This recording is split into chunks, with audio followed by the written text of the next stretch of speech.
لیکن جب مولا کہتے تھے کچھ کرنے کی منزل ہے تو علی کا ساتھ چھوڑ کے چلے جاتے تھے. میں نے ایک جگہ پہ کہا تھا, میں نے کہا مجمع بیٹھا ہوا ہے, آپ ماشاءاللہ مجلس سننے آئے, وہ ہوا بھی کی, سلواتیں بھی پڑھیں, ماشاءاللہ بھی کہا, لیکن ابھی میں کہوں مجلس کے بعد سب لوگ بیٹھ جائیں, آپ سب کا خمس کا حساب و کتاب ہوگا, شاید میں اکیلا بچ جاؤں, سارے مومنین چلے جائیں. تو معیار مجمع نہیں, معیار بھیڑ نہیں. بھیڑیں امام کی مجلسوں میں بہت تھی. بھیڑ جب مولا مسجد کوفہ میں خطبہ دیتے بہت تھی, لیکن مولا کہتے تھے جنگ پہ چلنا یا علی سردی ہے, جنگ پہ چلنا یا علی گرمی ہے. امام نے کہا کبھی کہتے ہو سردی, کبھی کہتے ہو گرمی, مسئلہ کیا ہے؟ امام نے کہا اچھا میں جنگ پہ چلنے کے لیے نہیں کہتا, علی کے لیے ایک چھوٹا سا کام کر کے آؤں. کہا یا علی کیا کریں؟ کہا کل سب بال کٹوا کے آنا. اب عربوں کے بال آپ کی طرح نہیں تھے, بڑی بڑی زلفیں ہوتی تھیں. کہا سب بال کٹوا کے آنا. سب نے کہا یا علی یہ کون سی بڑی بات ہے, جنگ سے تو بچ جائیں گے, بالوں کو ہی تو کٹوانا ہے کیا. ان میں ایک تھا جن کی نئی نئی شادی ہوئی, بیوی کے پاس گیا, کہا ایک مسئلہ ہوا. کہا کیا ہوا؟ کہا علی نے کہا کہ کل بال کٹوا کے آؤ, بالکل ٹینڈ کروا کے لاؤ.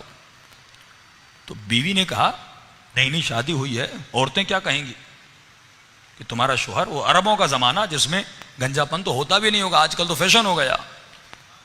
کہا کہ عورتیں میرا مذاق اڑائیں گی.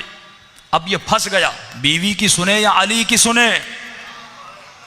آج ہمارا یہی مسئلہ ہے, معاشرے کی سنے علی کی سنے, گھر کی سنے مولا کی سنے, باپ کی سنوں خدا کی سنوں, زوجہ کی سنوں یا مولا کی سنوں. یہیں پر ایمان کا پتہ چلتا ہے. مجلس میں آنا ایمان نہیں ہے, گھر میں حسین کی طرح زندگی بسر کرنا ایمان ہے. بیوی نے کہا ایک بیچ کا راستہ بتاتی ہوں. کہا کون سا راستہ؟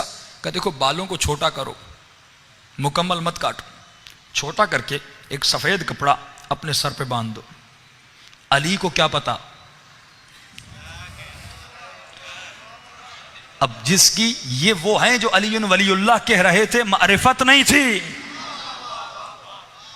علی کے لشکر میں تھے, معرفت نہیں تھی کہ علی کو نہیں پتا کپڑے کے نیچے کیا ہے. وہ جو زمین کے علوم سے زیادہ آسمان کے راستوں کو جانے,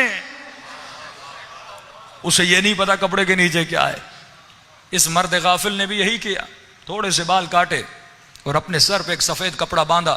اور بیوی نے کہا پہلی صف میں کھڑے مت ہونا, دوسری تیسری صف میں کھڑے ہو جانا. علی کو کیا پتا, فرمایا یہ دوسری تیسری صف میں کھڑا ہو گیا اور سر پہ جنگی ٹوپی بھی پہن لی.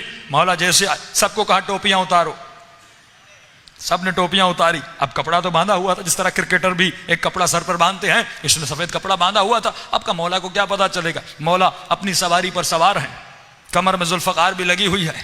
ایک مرتبہ تمام تر صفوف کو دیکھتے گئے, جیسے اس کے قریب آئے امام نے ذوالفقار کو نکالا, ذوالفقار کی نوک سے اس کے سر سے کپڑے کو اتارا. امام نے کہا جب تو علی کی راہ میں اپنے بال قربان نہیں کر سکتا تو کبھی اپنی جان کی بات نہ کیا کرو. یہ راستہ قربانی مانگتا ہے. آج مسئلہ یہی ہے کہ مومن اپنا پیسہ قربان نہیں کر سکتا, چند بال قربان نہیں کر سکتا کہ بھائی قبلہ داڑھی رکھوں گا تو 10 سال بوڑھا دکھتا ہوں. بھائی جنت میں ہمیشہ کے لیے جوان رہنا ہے کہ نہیں؟ جنت میں ہمیشہ کے لیے جوان رہنا ہے تو اپنا چہرہ ایسا بناؤ. میری عادت نہیں کہ میں ڈانٹوں, کیونکہ داڑھی پہ میں زیادہ بات پہ نہیں کرتا, کیونکہ پھر سارے مومنین جن کی داڑھی نہیں ان کو دیکھتے ہیں. یہ ایک عجیب یہاں پر برائی ہے.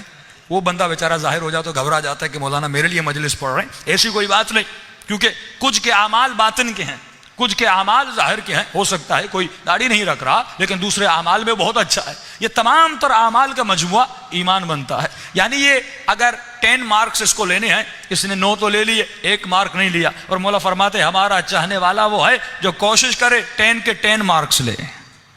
ایمان کے اگر 10 مراتب ہیں, ابو ذر اگر ایمان کے 7ویں یا 8ویں درجے پر تھے, جناب سلمان 10ویں درجے پر تھے. فرمایا اس کا مطلب نہیں کہ ابو ذر برے تھے, لیکن ابو ذر کو بھی کوشش کرنی چاہیے تھی کہ 10ویں درجے پر آئے. تو مومن کو ہر روز کوشش کرنی چاہیے کہ امام نے فرمایا جس کا آج اس کے کل سے بدتر ہے اور بہتر نہیں ہے وہ ملعون ہے, ملعون ہے. یعنی روزانہ کوشش کرو تمہارا ایمان بڑھے, روزانہ کوشش کرو برائیاں نکلیں, روزانہ کوشش کرو کہ تمہارے وجود میں اچھائیاں بڑھ جائیں. اب یہ پورا وجود نورانی بن جائے گا. جب پورا وجود نورانی بن جائے گا تو امام زمانہ کی معرفت آ جائے گی, اور جب معرفت آ جائے گی تو یقیناً امام زمانہ کی ہم سب کو زیارت بھی ہو جائے گی.